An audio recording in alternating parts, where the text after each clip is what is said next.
balik rimbunan bunga-bunga setinggi kepala itu ada lubang besar. Hantu Jatilanda cepat menyelidik. Apa yang dikatakan Lucinta ternyata benar.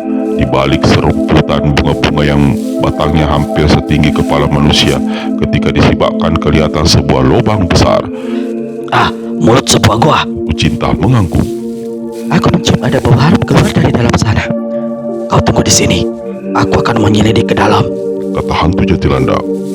Kita masuk sama-sama. Kata Lucinta pula. Maka kedua orang itu pun masuk ke dalam. Semula mereka menyangka keadaan dalam gua itu gelap gulita. Ternyata ada cahaya terang di sebelah depan. Berjalan sejauh hampir 50 langkah, hantu Jatilanda keluarkan seruan tertahan dan hentikan langkahnya. Ada apa? Tanya Lucinta. Hantu Jatilanda memberi isyarat. Bicara perlahan. Lihat ke depan sana. Hantu Jatilanda memeringkan tubuh sengaja merapat ke dinding kanan gua agar Lucinta dapat melihat jelas ke ujung gua. Sewaktu si gadis memandang ke depan, dia cepat tekap mulut menahan seruan yang hampir keluar dari tenggorokannya. Di depan sana, di ujung gua tampak agak tegak patung perempuan cantik yang sebelumnya ada di Bukit Dingin. Tak jauh dari patung ada sebuah obor menyala. Obor yang nyala apinya mulai mengecil. Keadaan di dalam gua sejuk sekali dan ada bau harum memenuhi udara. Aku seperti pernah mencium bau harum ini sebelumnya. Bisik Lucinta. Aku juga. Jawab hantu Jatilanda. Aku tidak mengerti bagaimana patung perempuan cantik itu berada di sini. Betul, malam tadi kita lihat sendiri belasan peri turun dari langit memboyong mencurinya. Kata Lucinta pula. Peri-peri itu membawa patung ini ke dalam gua ini. Aku tidak bisa menduga. Hati-hati lalu cinta. Aku mau mendekat ke ujung sana. Aku punya firasat ada orang lain dalam gua ini. Dia bersembunyi di balik sosok patung. Kau juga hati-hati. Kata Lucinta yang merasa senasib dengan pemuda malang itu. Baru saja hantu Jatilanda bergerak 2 langkah. Tiba-tiba dari balik patung yang ada di ujung gua ada suara membentak. Siapa di sana? Suara perempuan. Bisik Lucinta. Aku mengerti. Aku seperti mengenali, tapi tak bisa memastikan karena suara itu disertai gema pantulan dinding gua. Jika tidak dijawab, jangan salahkan kalau aku menyentuhkan tangan jahat. Suara dari bilik balik patung kembali menggema. Aku hantu Jatilandak. Memberitahu hantu Jatilanda. Aku Lucinta. Hantu Jatilandak. Berikan satu bukti bahwa kau memang hantu Jatilandak adanya. Si pemuda jadi bingung. Lucinta berbisik. Kirimkan satu duri landakmu ke balik patung. Hantu Jatilanda gerakkan pipi kanan. Sebuah duri coklat yang ada di pipi itu melesat ke depan, menancap di dinding gua sebelah dari sana. Sunyi sejenak. Di balik patung perempuan menangis, muncul sesosok tubuh berpakaian serba putih dan menebar bau wangi. Periangsa putih. Hantu Jatilanda dan Lucinta berseru hampir berbarengan. Terkejut dan tidak menyangka sama sekali akan menemui sang peri di tempat itu. Sesaat kedua orang yang baru masuk ini tegak terpana menatap wajah peri angsa putih. Aneh, kedua orang ini melihat ada bekas menangis pada sepasang mata biru sang peri. Kalian hanya datang berdua? Tanya peri angsa putih. Karena diam-diam dia mengharap pendekar Rosatudo Wirosablen juga muncul bersama mereka. Sang peri menjadi kecewa karena memang hanya hantu Jatilanda lalu cinta yang masuk ke dalam gua. Apalagi sejak beberapa waktu lalu dia merasa cemburu atas hubungan Wiro dengan Lucinta. Dari hanya terkejut, hantu Jatilanda berubah menjadi marah. Hidupannya yang penuh derita selama ini adalah gara-gara kutukan para peri. Patung yang sangat disayangnya lenyap dilarikan orang. Ternyata periangsa putih yang melakukannya. Periangsa putih, jadi kau rupanya yang punya pekerjaan. Sungguh aku tidak menyangka. Dari dulu tindakanmu selalu mendatangkan kesengsaraan padaku. Hantu Jatilanda membentak. Wahai, apa maksud ucapanmu hantu Jatilanda? Tanya periangsa putih. Suaranya terdengar agak serak. Jangan berdusta mencari-cari. Kau seperti ayam putih terbang siang yang tertangkap tangan. Dan tak mungkin berdusta lagi. Periangsa putih memandang pada Lucinta. Kerabatku bernama Lucinta. Mungkin kau bisa menerangkan maksud semua ucapan hantu Jatilanda. Lucinta menjadi kikuk. Gadis ini berkata, Hantu Jatilandak, harap kau bicara terus terang pada peri itu. Tak perlu memakai kata-kata berkias, agar persoalan yang kau hadapi bisa jelas dan tak ada salah menduga satu dengan yang lain. Periangsa putih, kau tahu di mana patung perempuan cantik ini sebelumnya berada? bertanya hantu Jatilanda. Aku tahu, di Bukit Batu Dingin. Jawab pria yang seputih polos. Lalu bagaimana patung ini? Tahu-tahu berada dalam gua ini bersamamu. Apakah patung batu ini punya kaki, bisa berjalan sendiri, atau ada yang membawanya ke sini? Berubahlah paras pria angsa putih mendengar kata-kata hantu Jatilanda itu. Sesaat dia memandang ke arah Lucinta, menunggu kalau gadis itu akan mengucapkan sesuatu menyambung kata-kata hantu Jatilanda. Ketika si gadis tidak berkata apa-apa, maka pria angsa putih lalu membuka mulut. Hidup memang penuh keanehan. Apa yang dilihat dengan mata nyata belum tentu sesuai dengan apa yang diduga. Apa yang dijelaskan dengan kata-kata belum tentu didengar dan dipercaya. Wahai hantu Jatilanda, ketahuilah, malam tadi serombongan peri, entah siapa yang memerintah, turun ke negeri Latahan Silam untuk mengambil patung ini dari Bukit Batu Dingin. Mereka bermaksud membawa patung ini ke negeri atas langit karena rasa khawatir yang berlebihan. Mereka takut patung ini bisa menimbulkan sesuatu yang tidak diinginkan. Patung batu hanya sebuah benda mati menjadi bahan kekhawatiran, ketakutan. Sungguh bodoh sekali para peri di negeri atas langit, Kata hantu Jatilanda pula. Aku menduga salah satu dari peri yang mengambil patung ini adalah kau sendiri. Patung ini bukan patung biasa, hantu Jatilanda. Kau mengetahui sendiri, mana ada patung bisa pandai berkata-kata, mana ada patung bisa mengeluarkan air mata, mana mungkin patung bisa mengucurkan darah ketika lehernya ditebas. Noda darah itu masih ada pada tubuhmu. Hantu Jatilanda pandangi dada dan kedua tangannya.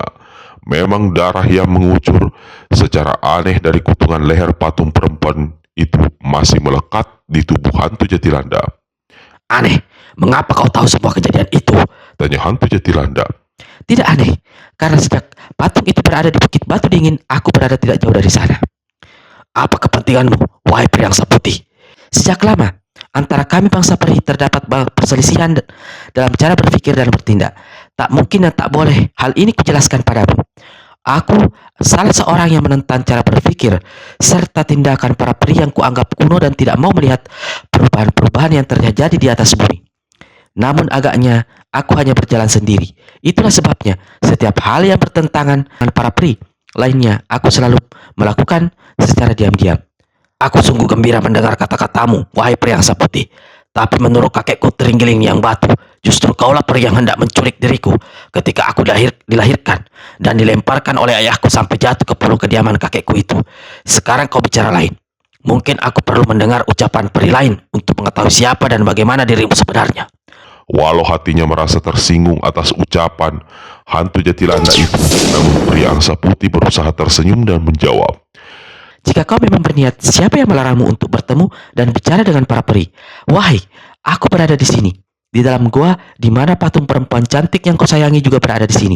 Ayam putih terbang siang katamu, aku tertangkap tangan dan basah bagaimana?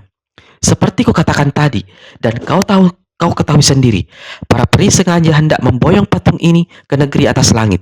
Aku salah satunya yang tidak menyukai hal itu, tapi tak mungkin aku menentang peri sebanyak itu. Satu-satunya jalan adalah bertindak secara diam-diam. Malam tadi, dengan menyamar, aku mencuri patung ini dan membawanya ke dalam gua ini. Mengapa kau melakukan hal itu, wahai peri angsa putih? Menjadi pahlawan untuk sebuah patung benda mati. Terus terang, aku tidak suka dengan tindakan para peri. Mereka telah melanggar terlalu jauh dalam mengurus hal-hal yang tak patut mereka lakukan. Kemudian satu hal yang amat penting, seperti aku katakan tadi, patung ini bukan patung biasa. Apakah kau tidak merasa bahwa dalam aliran darahmu, dalam detak jantungmu, seperti ada pertalian batin antaramu dengan patung ini? Aku tidak mengerti.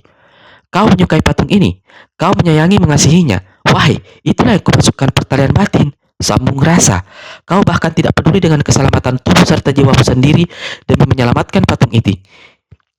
Itulah rasa kasih sayang sejati. Mengenai kasih sayang pengetahuanku hanya secupak dangkal. Mungkin kerabat Lucinta bisa menjelaskan. Lucinta diam saja, tapi dia tahu kalau peri angsa putih menyindirnya.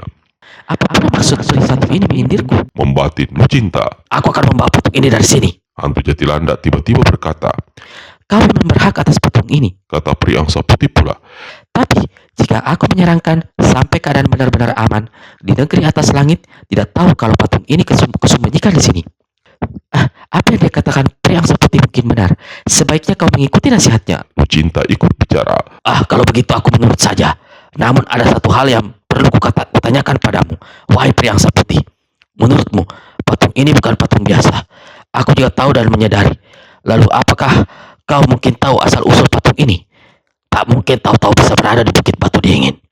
Untuk menemuinya aku mendapat petunjuk dari seekor gagak hitam. Burung itu juga yang memberi petunjuk letak gua ini padaku. Kalau patung ini memang pemahat orang, siapa pemahatnya? Mengapa setelah selesai patung ditinggalkan begitu saja di bukit sunyi? Wahai, Pria angsa putih menatap sejurus wajah hantu Jetilanda. jika ku ceritakan satu kebenaran padamu, apakah kau akan cukup tabah mendengarnya? Penderitaan Penderitaan dan kesengsaraan telah menempa diriku menjadi orang paling tabah di muka bumi ini. Wahai pria angsa putih, Lucinta, Pula lalu menyambung. kebenaran adalah salah satu kekuatan paling luar biasa dari kasih sayang. Aku yakin hantu Jatilanda akan tabah mendengar ceritamu, wahai pria angsa putih. Kalau begitu baiklah, patung itu adalah tubuh kasar ibu kandung yang melahirkanmu. Ayahmu yang bernama Lahambalang membawa jenazah ibumu ke Bukit Batu Dingin dan meninggalkannya di sana. Para peri khawatir satu musibah besar akan menimpa mereka jika jasad ibumu dibiarkan dalam keadaan seperti itu. Maka mereka menurunkan hawa dingin luar biasa hingga sosok ibumu membeku menjadi patung batu. Sosoknya memang berbentuk patung batu, tapi ketahuilah, sesungguhnya dia masih dalam keadaan hidup karena dia mendengar dan punya perasaan. Walau mungkin secara akal sehat kalian tidak bisa menerima kenyataan ini. Sekujur tubuh hantu Jetilanda bergetar, Tidak, katanya dengan suara serak. aku bisa menerima kenyataan ini. Suara batinku sebelumnya memang sudah menduga begitu. Hantu Jetilanda memandang ke arah patung. Air mata meluncur ke pipinya yang penuh dengan duri-duri panjang dan berwarna coklat. Ibu, Suara hantu Jetilanda tercekat. Pemuda malang itu lalu jatuhkan diri di lantai gua, bersimpu dan mencium kaki patung. Lucinta usap kedua matanya. Pria angsa putih tundukkan kepala menahan derai air mata. Hantu Jetilandak baru bergerak ketika bahunya terasa kejatuhan tetesan air hangat. Ketika dia memandang ke atas, dilihatnya air mata keluar dan menetes dari sepasang mata patung. Hantu Jetilandak beratap panjang dan peluk serta cumi patung batu itu. Tiba-tiba, pria angsa putih melangkah ke pintu gua. ada orang datang. Bisiknya. Kalian tetap di tempat. Aku akan menyelidik. Lalu dengan cepat dia menuju ke mulut gua. Dari balik rerumputan bunga dia mengintip. Terkejutlah pria angsa putih. 6 orang peri berpakaian merah muda dilihatnya melangkah menuju rerumputan bunga. Wahai, bagaimana mereka bisa mengetahui tempat ini? Pasti ada yang jahat membocorkan rahasia. Apa yang harus aku lakukan? Di depan sana, 6 orang peri semakin dekat. Peri paling depan malah telah menyibakkan kelompok bunga-bunga sebelah depan. Pria angsa putih pejamkan mata, telapak tangannya dikembangkan, dalam hati dia membaca mantra, lalu dengan suara sangat perlahan dia mengucap, Kebenaran datangnya dari junjungan segala junjungan. Tak ada satu kekuatan pun bisa meruntuhkannya. Tapi bila saat ini kebenaran akan roboh juga, biarlah aku mati terhimpit di cadas paling bawah. Wahai para dewa, wahai para peri dan semua roh baik yang tergantung di antara langit dan bumi, tolong diriku, tolong orang-orang di dalam gua ini. Habis mengucap begitu, pria angsa putih tiup telapak tangan kanannya. Lalu tangan itu dilambaikannya pulang balik ke mulut gua. Saat itu juga muncullah larikan-larikan benang-benang halus seperti terbuat dari kapas. Benang-benang itu tersusun demikian rupa menutupi mulut gua yang besar, membentuk sarang laba-laba. Pria angsa putih kembali meniup. Sarang laba-laba besar kemudian muncul mendekam di atas jaring. Keenam orang peri menyibakkan bunga-bunga di mulut gua. Pria angsa putih telah melompat masuk ke dalam gua. Dia masih sempat mendengar salah seorang dari mereka berkata, Tidak mungkin, patung sebesar itu disembunyikan dalam goa tanpa memutus dan merusak jaring laba-laba ini.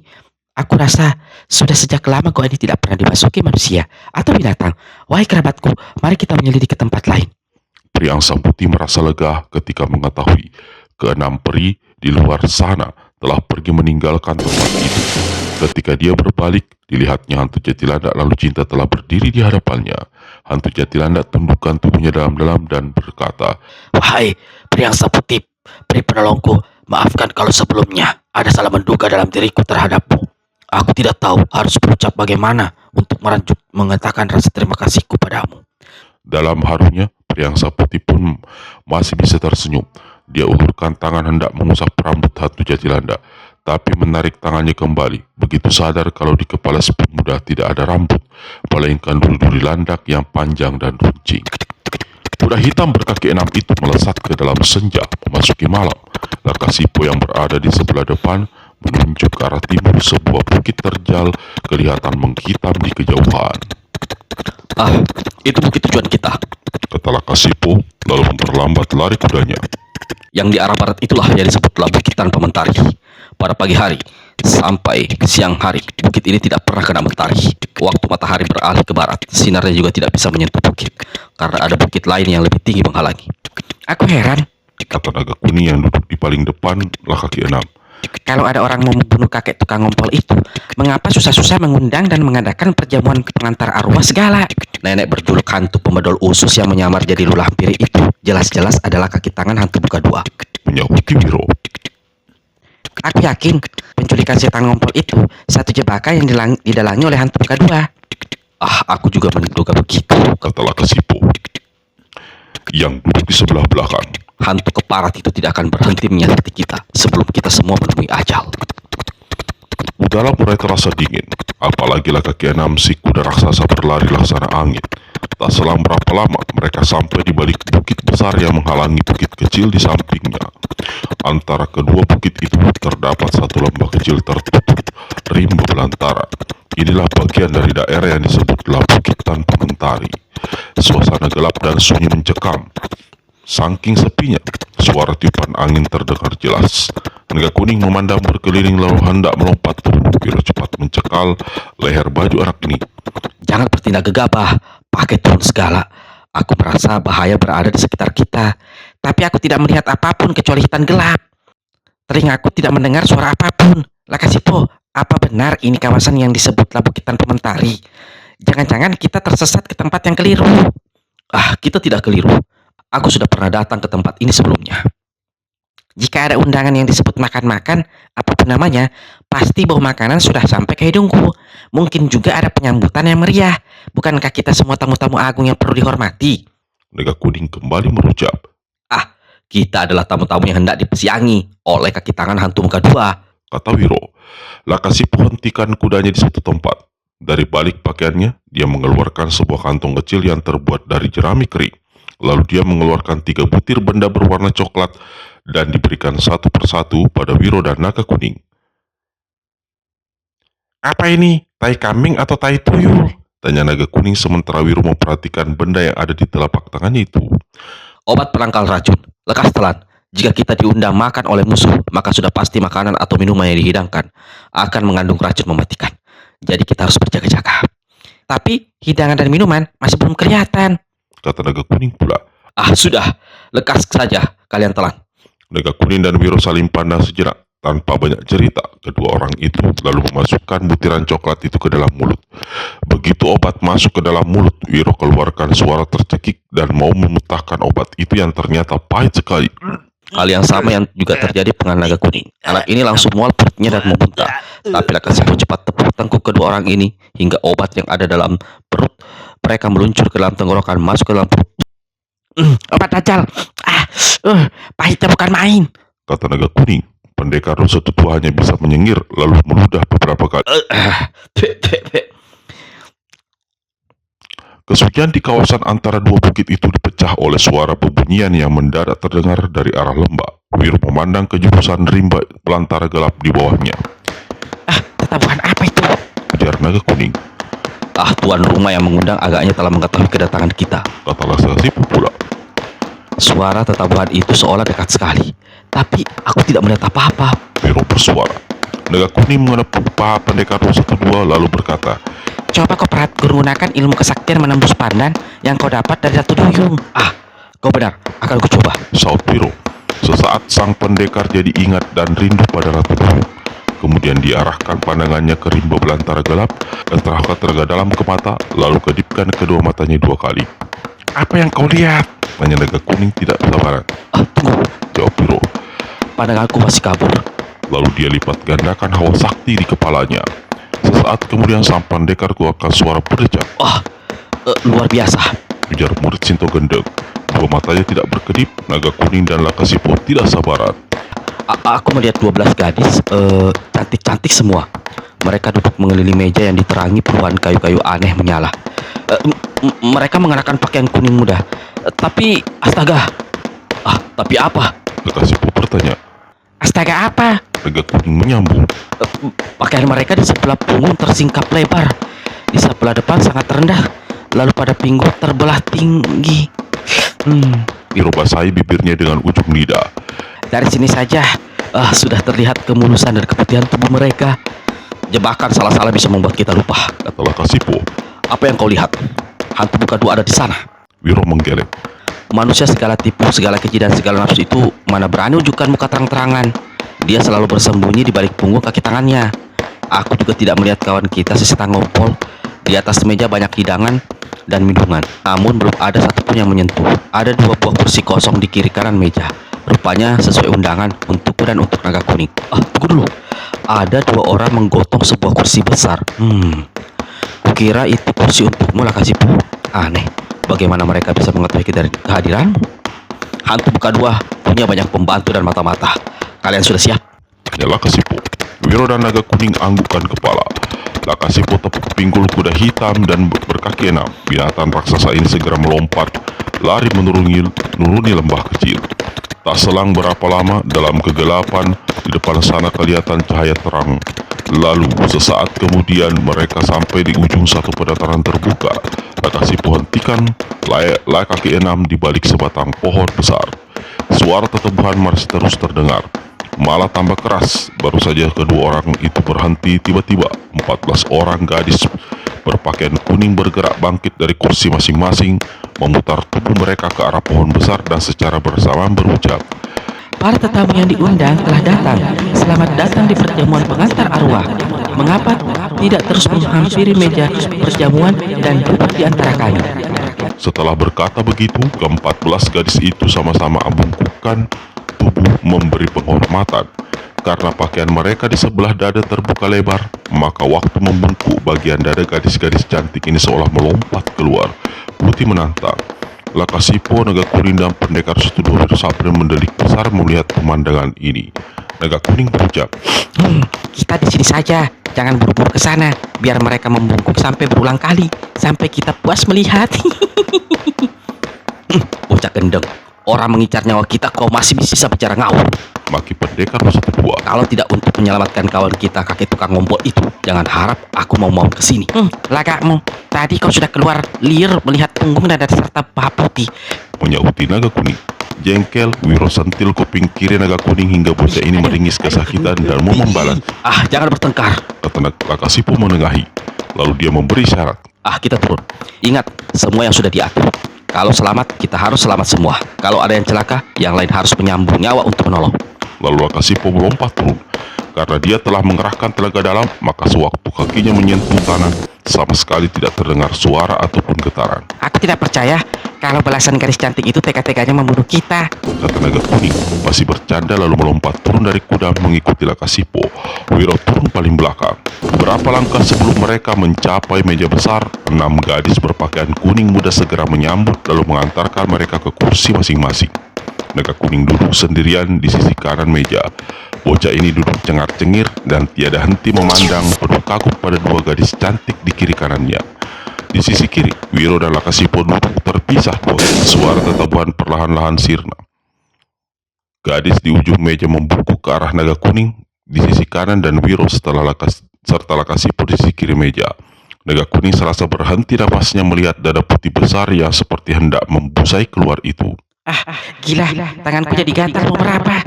Kata si bocah dalam hati. Atas nama tuan rumah yang mengundang, kami mengucapkan selamat datang pada 3 orang gagah yang telah sudi hadir di tempat ini.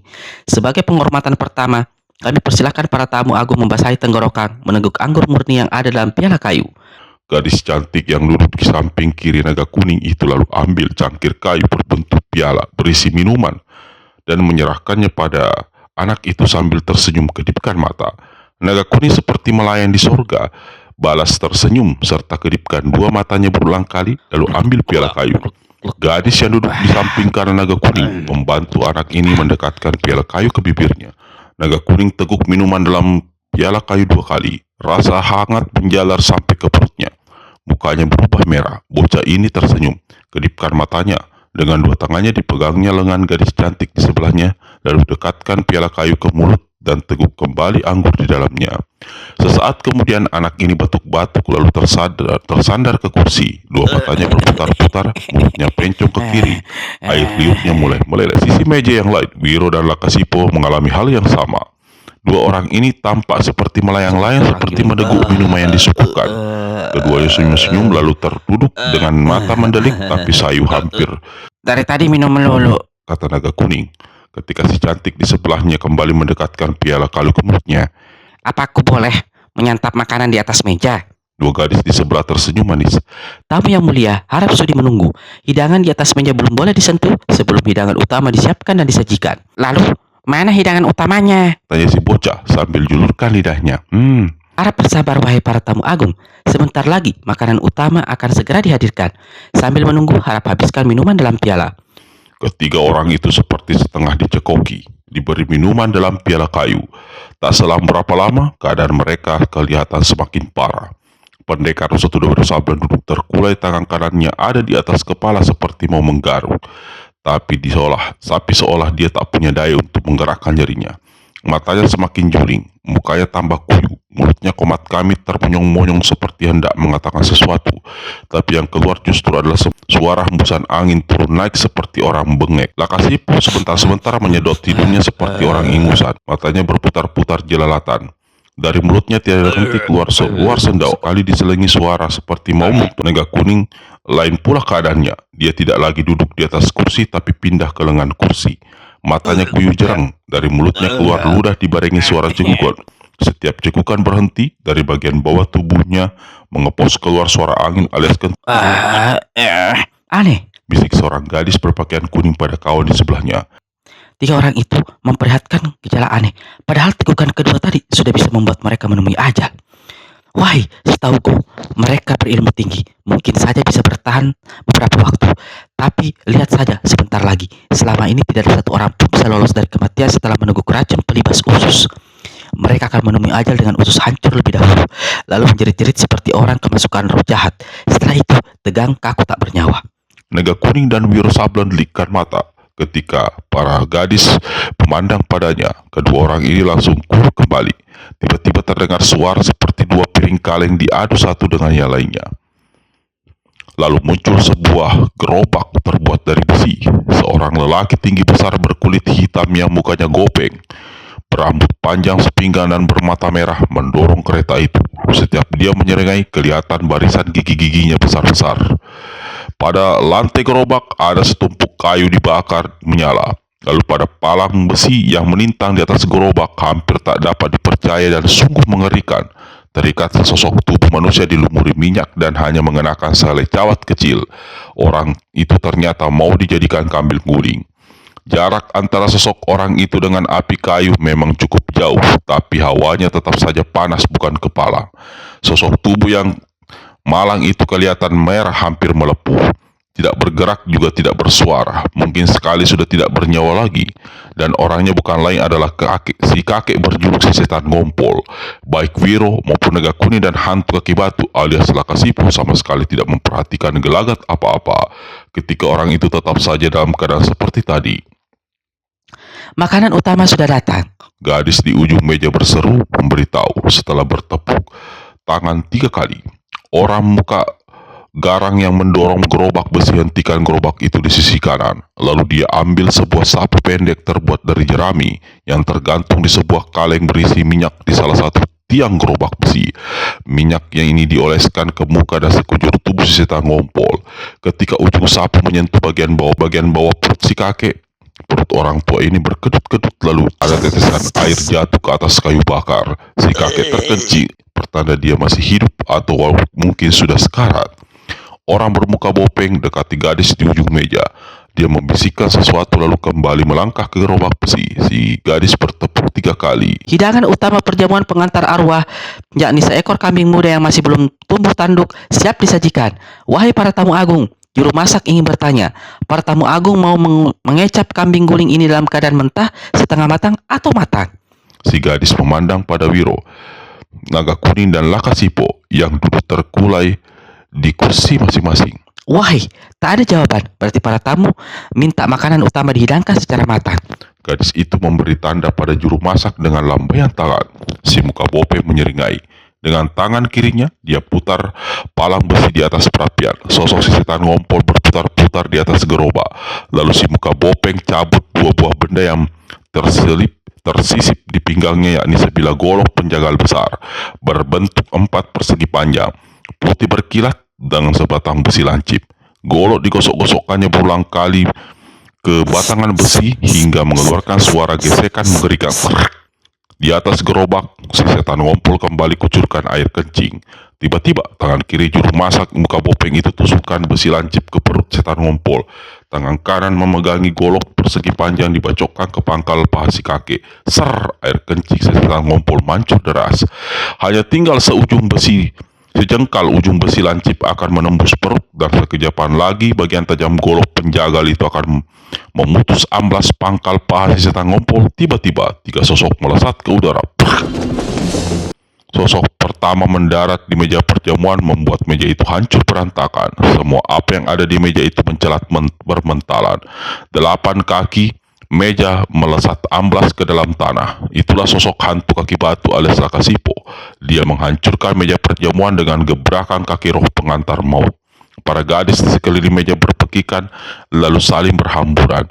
Namun hanya 4 orang saja yang bisa kabur. Karena begitu mereka hendak melarikan diri, sosok kedua yang melesat ke udara yaitu naga kuning cepat mendorong sosok gadis terdepan. 6 orang langsung jatuh saling bertindihan.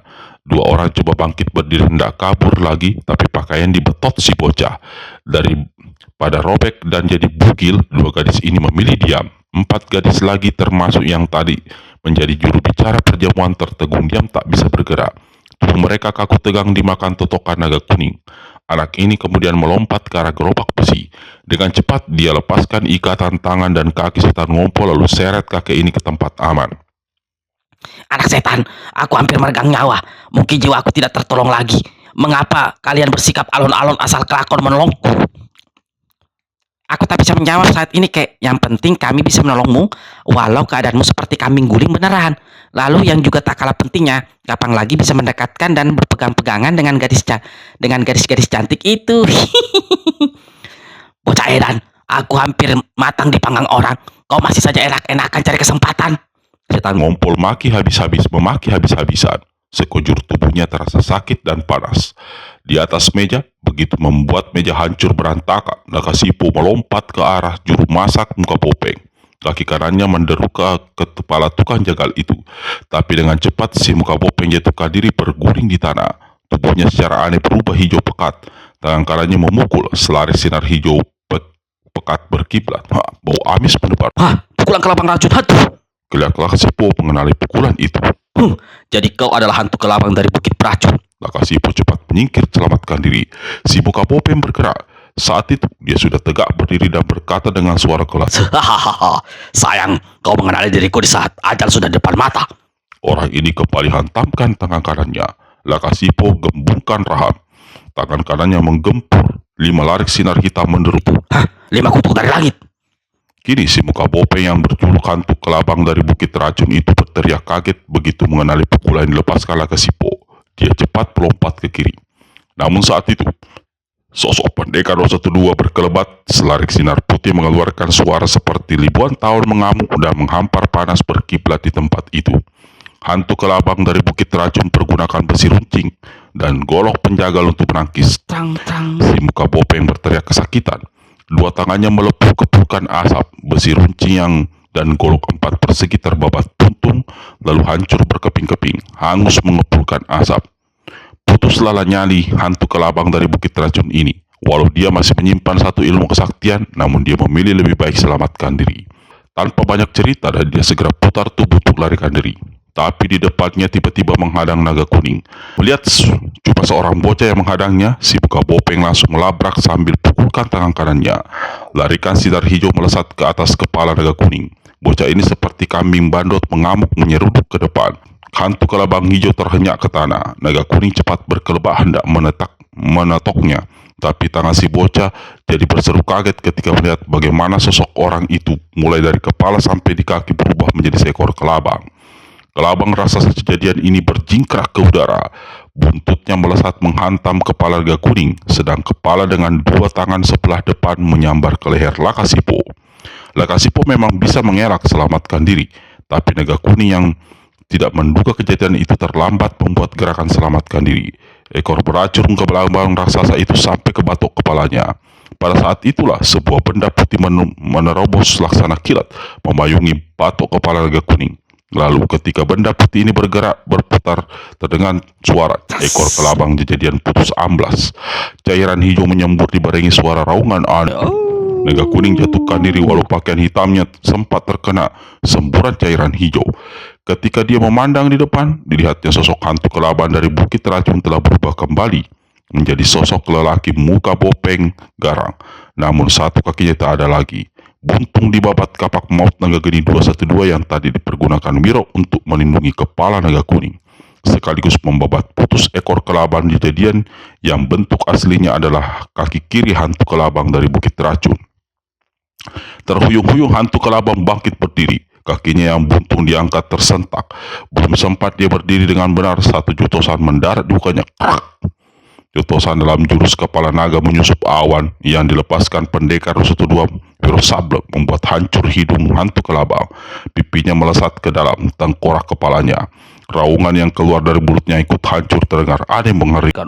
Tangan Wiro sekali lagi berkelebak. Sosok hantu kelabang mendadak sontak menjadi kaku tegang, tak bisa bergerak. Begitu totokan ampuh dengan telak diserangkan Wiro ke pangkal leher si tukang jagal itu.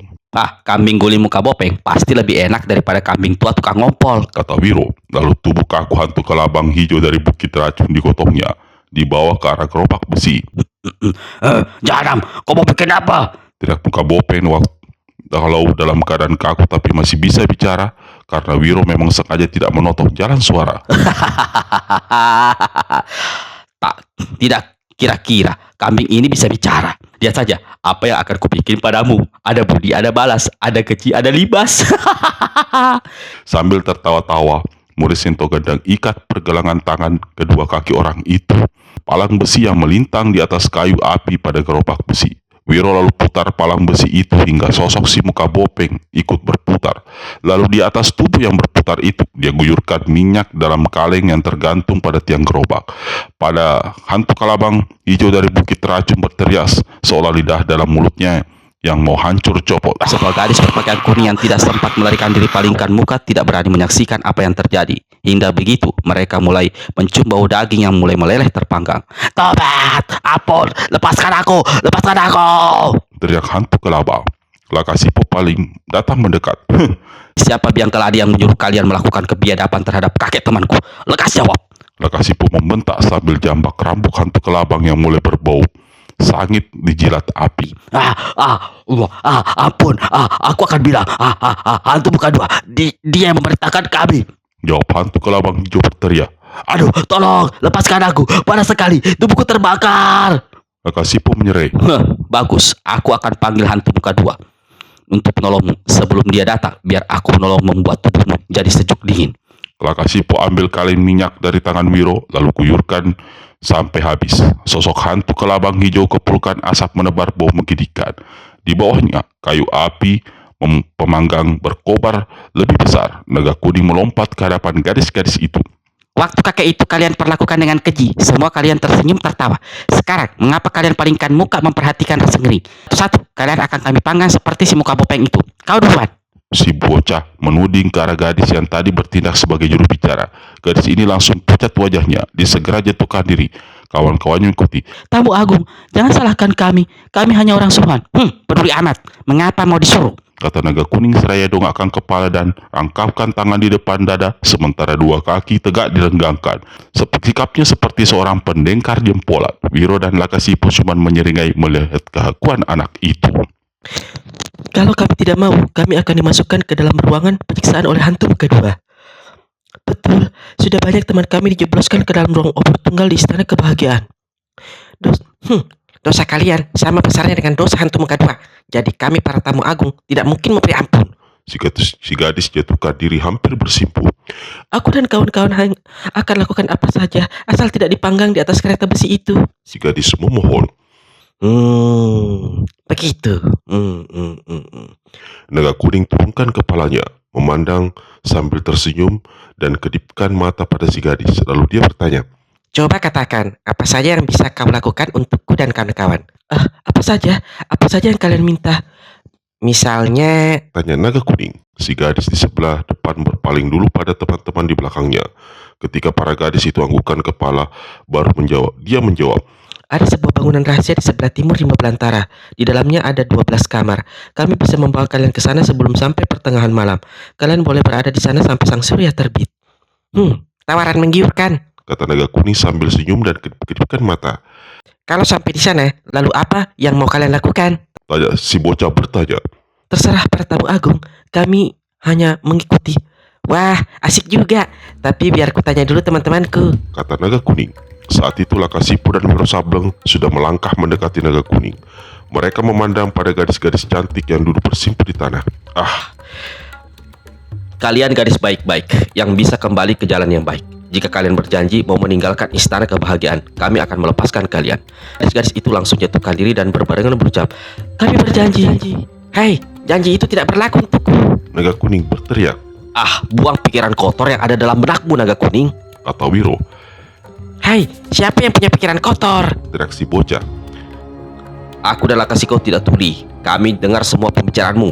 Kami lihat sendiri sikap genitmu. Bocah edan tak tahu diri. Jangan mencari kesempatan dalam kesempitan. Sentak pendekar 212. Kalian salah sangka. Aku tidak mencari kesempatan dalam kesempitan. Terbalik, justru aku mencari yang sempit jika ada kesempatan. Naga kuning tertawa cekikikan, lalu melesat ke atas pohon dan duduk di salah satu cabangnya ketika Wiro hendak melakbaknya. Kalian semua boleh pergi. Jauhkan diri kalian dari istana kebahagiaan, Kata Wiro kemudian. Semua gadis itu tak ada bergerak. Mereka dongakkan kepala menatap ke arah Wiro dengan perasaan tidak percaya. Sungguhkah? Kami boleh pergi begitu saja? Wiro anggukkan kepala. Si gadis bangkit berdiri. Kawan-kawannya mengikuti. Wiro kemudian melepaskan totokan pada beberapa gadis yang tadi dilekakkan naga kuning. Gadis cantik di sebelah depan berkata, Namaku Cempaka. Budi kalian tidak akan kami lupakan. Jika ada kesempatan di kemudian hari, tentu kami akan membalasnya. Tidak usah memikirkan hal itu. Kalian boleh pergi dengan aman, kata pendekar 212. Matanya terasa silau melihat sosok-sosok cantik yang pakaiannya tersingkap di sana sini. Gadis-gadis itu membungkuk. Melihat ini, naga kuning langsung melompat turun dari cabang pohon. Matanya tak berkedip memperhatikan belahan dada gadis cantik. Sewaktu hendak bergerak pergi, si gadis di sebelah depan memberi isyarat pada teman-temannya. Lalu dari balik pakaian kuningnya, dia mengeluarkan satu tabung bambu. Tabung itu diserahkannya pada Wiro. Apa ini? Tanya pendekar 212. Di dalam tabung itu ada cairan obat. Bisa kau pergunakan untuk mengoles tubuh kakek yang tadi digarang itu.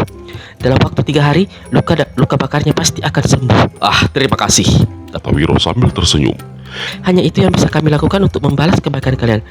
Hanya itu dan ini.